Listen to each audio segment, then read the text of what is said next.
বিসমিল্লাহির রহমানির রহিম। আমি সোহেল রানা।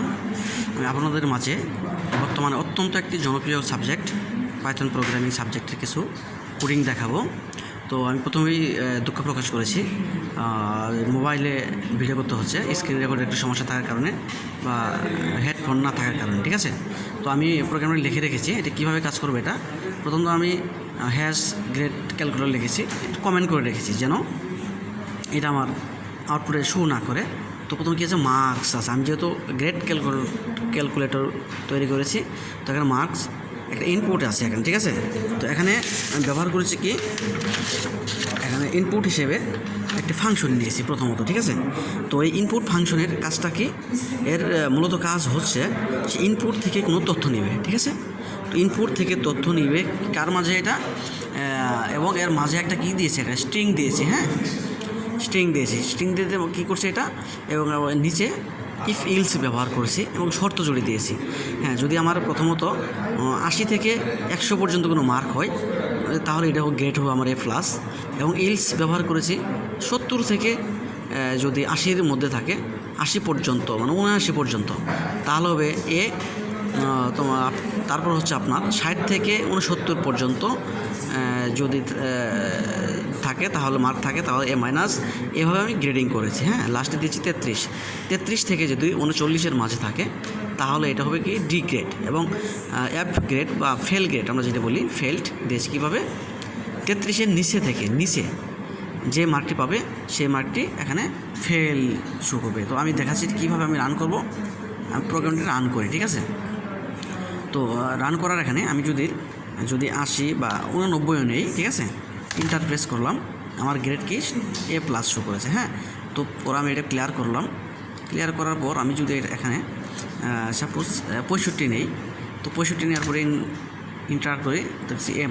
ঠিক আছে, তো এভাবে আমি যদি তারপর আমি আবার ক্লিয়ার করি, আমি যদি এখানে 34 দেই, তাহলে আমার কী দেখাবে, ডি গ্রেড। তার মানে আমার প্রোগ্রামটি ঠিক আছে। ঠিক আছে, তো তারপর আমি আরেকটা শো করছি, তো আমি আবার রিপিট করেছি। হ্যাঁ, আমি আবার রান করব, দেখি 33-এর নিচে দেবো আমি 30 দিলে দেখি কী আসে, 30 দিলে আমার কি ফেল গ্রেড আসে। তার মানে আমার প্রোগ্রামটি সঠিক আছে। ঠিক আছে, তো আমি আশা করি আমি এই প্রোগ্রামটা আপনাদের বোঝাতে পারছি এই অল্প একটু সময়ে। হ্যাঁ, তারপর আমি কী করব, আমি লিপ ইয়ার, হ্যাঁ, লিপ ইয়ার কেমনে চেক করবে। তো লিপ ইয়ারে ইয়ার, তারপর একটা ইনপুট নিয়েছি, ইন্টিজার নামে একটা ইনপুট নিয়েছি, ইনপুট। তো আমি ইনপুট নেওয়ার পরে কী করেছি, ওই আগের প্রোগ্রামের মতোই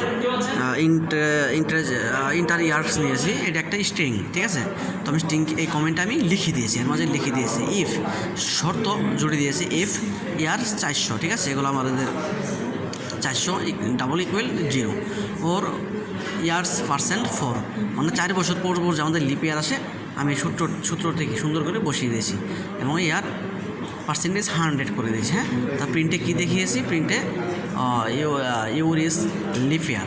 তো ইলস যদি না হয়, তাহলে আমার এখানে প্রিন্ট করবে এটা। ঠিক আছে, প্রিন্ট করবে ইট ইজ নট লিপ ইয়ার। তার মানে এটা কী বুঝলাম, আমি প্রথমে যেটা প্রিন্ট করেছি, যদি লিপ ইয়ার হয় তাহলে লিপ ইয়ার প্রিন্ট করবে, আর যদি ওই বছরটি লিপ ইয়ার না হয়, তাহলে এখানে শো করবে কি, এখানে দি ইয়ার ইজ নট লিপ ইয়ার। ঠিক আছে, তো আমি দেখি, তাহলে আপনাদের আমি শো করে দেখাই।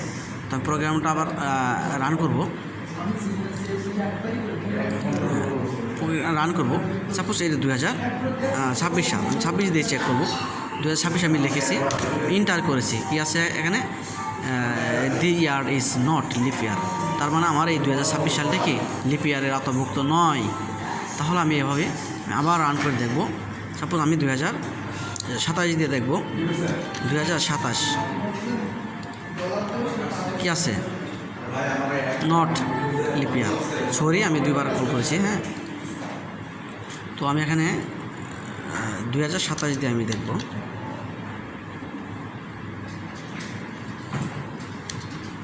কি আছে, the your is not lip ইয়ার, মানে আমার 2027 সালটিও কি লিপ ইয়ার নয়। তারপরে আমি আবার রান করে দেখব, এবারে 28, ঠিক আছে।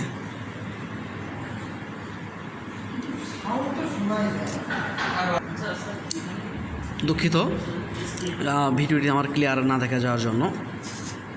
তো এখানে 2028 পরে দেখি কী আছে এখানে, হ্যাঁ ইয়ার্স ইজ লিপ ইয়ার, হ্যাঁ মানে 2008 সালটা কি লিপ ইয়ার শো করেছে, দেখতে পাচ্ছেন। তার মানে কি আমি যে এই প্রোগ্রামটা করেছি সেই প্রোগ্রামটি ঠিক আছে।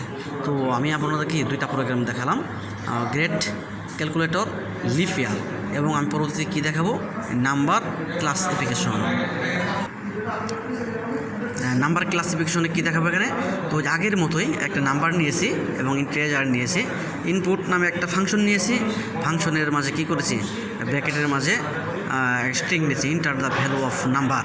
তো আমার ভ্যালু যে ভ্যারিয়েবল যে ভ্যালু একটা নাম্বার আছে সেই নাম্বারটি আমার শো করবে, হ্যাঁ এখানে 0 থাকলে 0 শো করবে, পজিটিভ নাম্বার হলে পজিটিভ এবং নেগেটিভ নাম্বার হলে নেগেটিভ নাম্বার শো করবে, ঠিক আছে।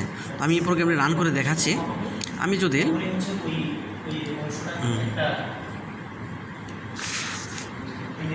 এখানে কি বলেছে, inter your value of number, তো আমি এখানে একটা 0 দিই, 0 দেওয়ার আমি ইন্টার করি, কী দেখাচ্ছে, দি নাম্বার ইজ 0, ঠিক আছে। তো তারপর আমি ক্লোজ করলাম এটা, আমি আবার রান করব। তো এই রানে আমি কী দেবো এখানে, সাপোজ আমি 15 দিলাম, ইন্টার করবো, কী আছে, দি নাম্বার ইজ পজিটিভ, মানে আমার নাম্বারটি এখন কি পজিটিভ আসছে, হ্যাঁ।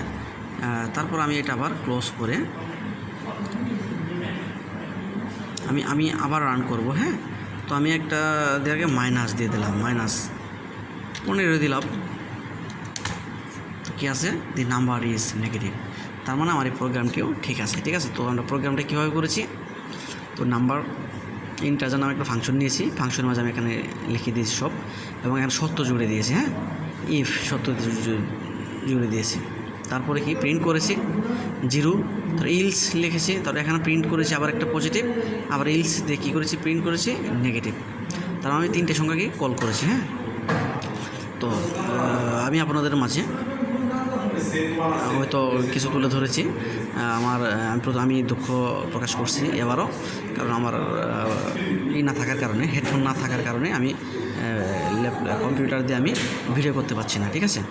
তো আমি পরবর্তীতে আমি আশা রাখবো এই প্রোগ্রাম থেকে যা আমি শিখেছি আমি যেন আমার ছাত্রছাত্রীদের মাঝে ভালোভাবে উপস্থাপন করতে পারি, ঠিক আছে। আমি আর বিশেষ করে আমার হাতে মোবাইল দিয়ে ভিডিও করার কারণে আমি টাইপিং করতে পারছি না, সেই জন্য আমি লিখে রেখেছি, হ্যাঁ। যদি আমি স্ক্রিন রেকর্ড করতাম আমার কম্পিউটারে, তাহলে হয়তো আমি টাইপিং করে লিখে সময় বেশি লাগতো, তারপর দেখাতাম। যেহেতু আমার এই সেই সমস্যার কারণে আমি মোবাইলে রেকর্ড করেছি। তো আশা করি স্যার আপনি আমার যে এটা দেখবেন, আমার বিষয়টা একটু দেখবেন স্যার।